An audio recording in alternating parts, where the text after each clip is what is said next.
ነገር ግን በመጨረሻው ቀን የሚያስጨንቅ ዘመን እንዲመጣ ይህን እወቅ።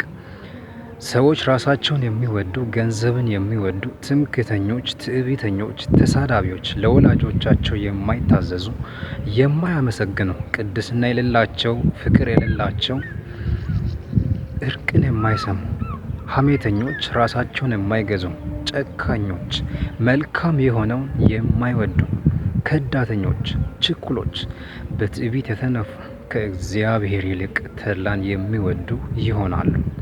የአምልኮት መልክ አላቸው፣ ኃይሉን ግን ክደዋል። ከእነዚህ ደግሞ ራቅ ይላል።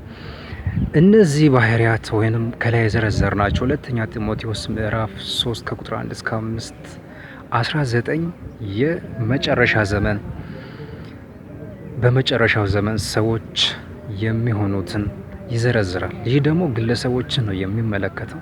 በግለሰቦች ሕይወት ውስጥ የሚታዩ ባህሪያት ናቸው እነዚህ በመጨረሻው ዘመን። ከእነዚህ ደግሞ መራቅ እንዳለብን ይናገራል። የመጀመሪያው ሰዎች ራሳቸውን የሚወዱ ይሆናሉ። በቁጥር 1 ነገር ግን በመጨረሻው ቀን የሚያስጨንቅ ዘመን እንዲመጣ ይህን እወቅላ። በመጨረሻው ቀን የሚያስጨንቅ ምን ማለት ነው?